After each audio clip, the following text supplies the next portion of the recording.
1, 2, 3, come on!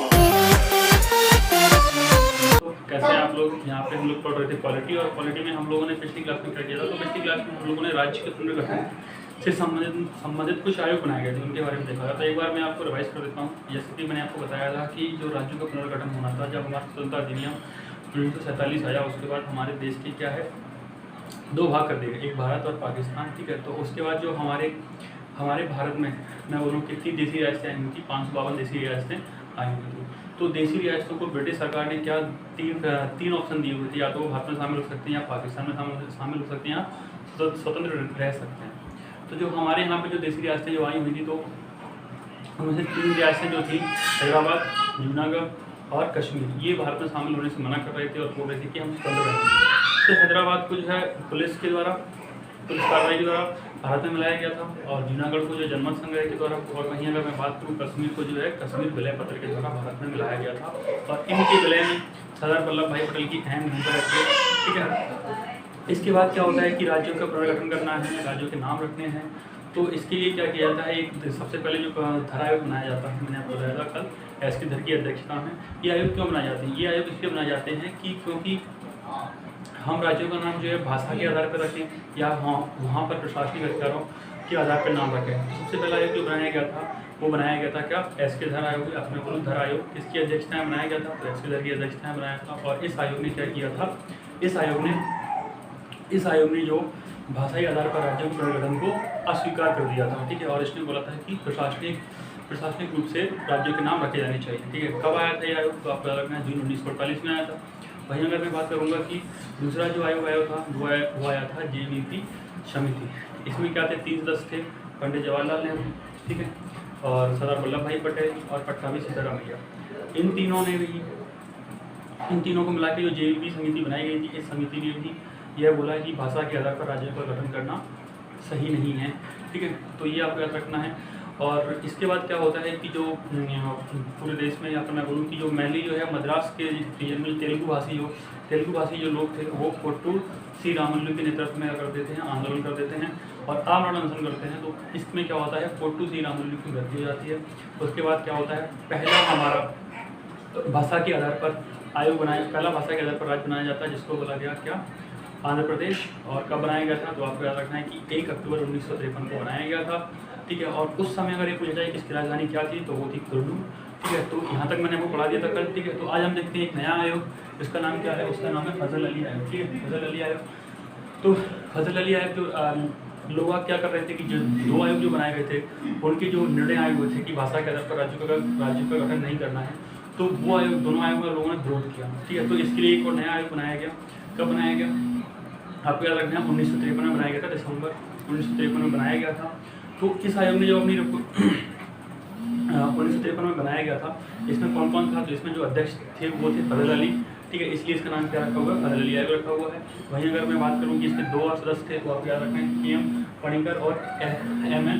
KM Panikkar और HN कुजरू। कौन कौन थे इसके 2 अन्य सदस्य? कौन थे? KM पणिकर और HN कुजरू जो थे इसके अन्य सदस्य थे।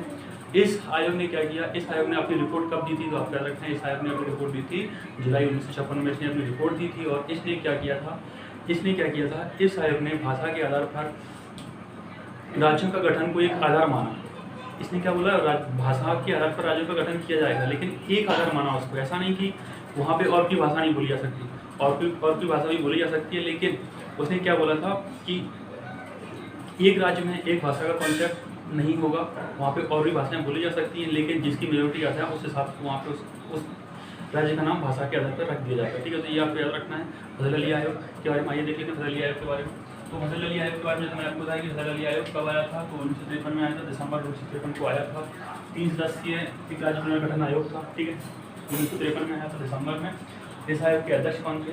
आपको याद रखना है, फजल अली जो थे इस आयोग के अध्यक्ष थे। ठीक है, वहीं अगर बात करें इसमें 2 अन्य सदस्य के बारे में, तो 2 अन्य सदस्य कौन थे? 2 प्रधानमंत्री थे, KM पणिकर और HN कुजरू। KM पणिकर और HN कुजरू जो थे वो इसके 2 अन्य सदस्य थे। वहीं अगर बात करूँ इसने रिपोर्ट कर दी थी, तो जुलाई 1956 में इसने अपनी रिपोर्ट दी थी। दिसंबर 1953 में बनाया गया था, जुलाई 1956 में इसने अपनी रिपोर्ट दी थी। और इसने अपनी रिपोर्ट में क्या बोला, इस आयोग ने व्यापक रूप से स्वीकारा कि राज्यों के पुनर्गठन में भाषा को मुख्य आधार बनाया। ठीक है, क्या बोला मैंने, भाषा को एक आधार बनाया। इसके अलावा और अन्य चीज़ों पर भी इसने विषय में बात की हुई थी, ये भी आप ख्याल रखना है। लेकिन इसने क्या बोला था, एक राज्य एक भाषा के कॉन्सेप्ट को इसने अस्वीकार कर दिया था कि एक राज्य में एक ही भाषा बोली जाएगी, ऐसा नहीं हो सकता है। और कोई भी वहाँ पर और भी लोग रहते हैं तो वो अपनी भाषा बोल सकते हैं, ठीक है। लेकिन जो अगर मेजोरिटी ज़्यादा है तो उस हिसाब से वहाँ का नाम उस राज्य का नाम उस भाषा के नाम पर रख दिया जाएगा। ये इसने बोला था। बस इसने क्या बोला था कि भाषा को मुख्य आधार बनाए, कि भाषा एक मेन पॉइंट होना चाहिए, मेन बेस होगा किसी राज्य के नाम रखने के लिए राज्य। लेकिन इस आयोग ने अगला पॉइंट है, लेकिन इस आयोग ने एक राज्य एक भाषा के सिद्धांत को अस्वीकार कर दिया। जैसा कि मैंने आपको बताया था कि इस आयोग ने क्या किया था, एक राज्य एक भाषा के कॉन्सेप्ट को अस्वीकार कर दिया था। तो यहाँ पे ये आयोग आए हुए थे राज्यों के पुनर्गठन से रिलेटेड। तो कुछ फैक्ट्स और लगे वो देख लेते हैं, जिसके बाद ये तो कुछ फैक्ट्स हैं वो हम लोग देख लेते हैं। कि जैसे कि आपको पता होगा कि जो हमारा जो नवंबर 1954 तक जो था, जो हमारे अगर मैं एक बस्तियाँ बोलूँ, कुछ बस्तियाँ थी, जैसे कि यनाम की बस्ती हो गई, चंद्रनगर हो गया, पांडिचेरी और कैरिकल। क्या क्या है, यनाम, चंद्रनगर, पांडिचेरी और कैरिकल। कौन कौन सी बस्तियाँ थी जो फ्रांस, जिन पर अधिकार फ्रांस का था, किसका था, किस बस्ती पे जो है फ्रांस का अधिकार था, यनाम का, कैरिकल यनाम पर, कैरिकल पर और पांडिचेरी पर और चंद्रनगर पर। ये जो 4 बस्तियाँ थी, इन पर पहले किसका अधिकार था, तो आपका रखना है इन पर जो है पहले फ्रांस का अधिकार था। लेकिन 1954 में इन्होंने हमारी भारत सरकार को सौंप दिया, भारत को सौंप दिया, ठीक है।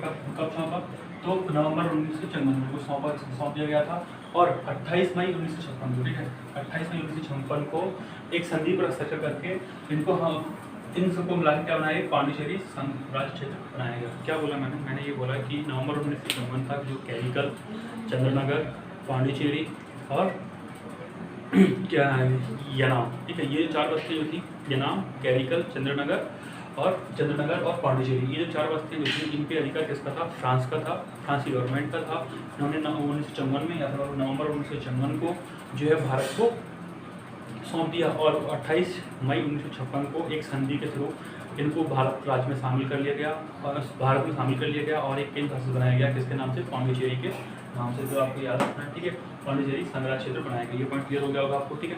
याद रखना है कि पांडिचेरी यहाँ पे आप इतना भी याद रख सकते हैं कि पांडिचेरी को पहले किसका अधिकार था, फ्रांस का अधिकार था। बाद में 1956 में 28 मई 1956 को उसको भारत में मिलाया गया, ठीक है।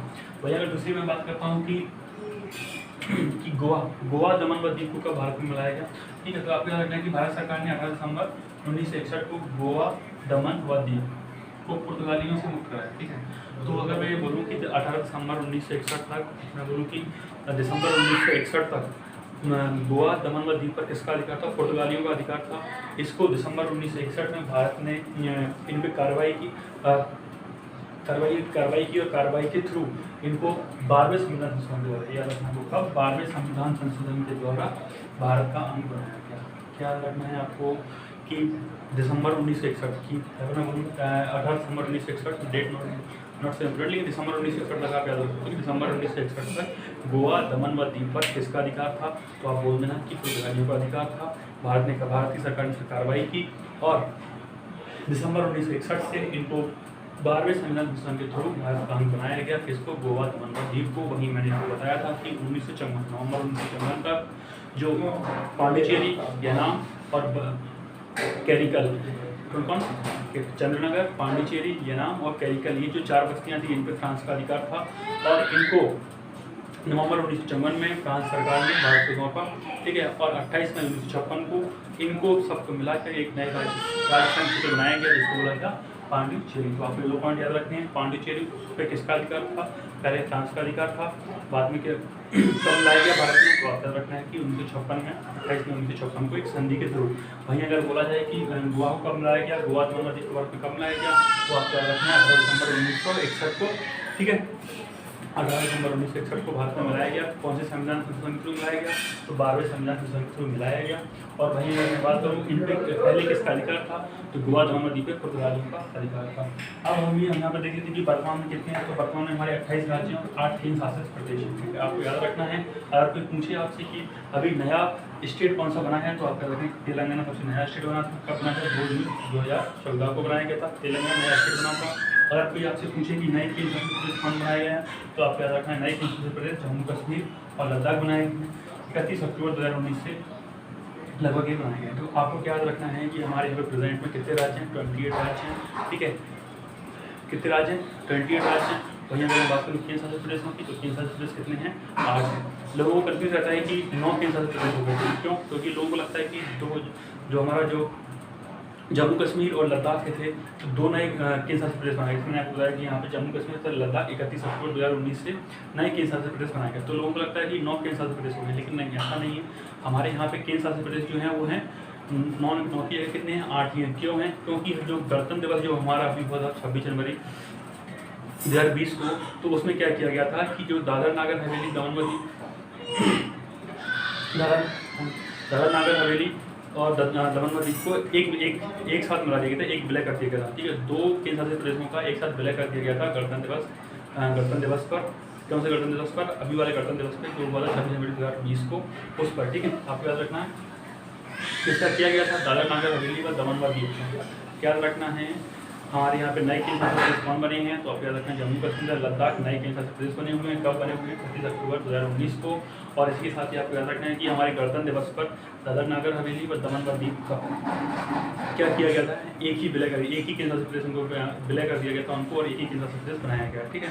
कब बनाया गया था? गणतंत्र दिवस पे हमारे, ठीक है। तो इतनी चीज़ें आपको याद रखनी है। आपको मैंने कवर करना है कि कितने राज्य हैं, 28 राज्य हैं और 8 केंद्र शासित प्रदेश हैं। और नया राज्य कौन बना था, तो नया राज्य आपको याद रखना है कि तेलंगाना का 2 जून 2014 को, और नए केंद्र शासित प्रदेश जो बनते जो अपनी जम्मू कश्मीर एवं लद्दाख। नए केंद्र शासित प्रदेश कौन बने? जम्मू कश्मीर एवं लद्दाख कब बनाए गए थे? 31 अक्टूबर 2019 को। इसी के साथ ही हमारा ये जो है भाग 1 राज्य एवं संघ खत्म होता है, और हम अगला भाग देखेंगे भाग 2, जिसमें क्या है, हमारी नागरिकता है और कहाँ से कहाँ तक है, तो अनुच्छेद 5 से 11 तक। इसकी हम लोग अगली क्लास में चर्चा करेंगे। आज के लिए इतना ही है।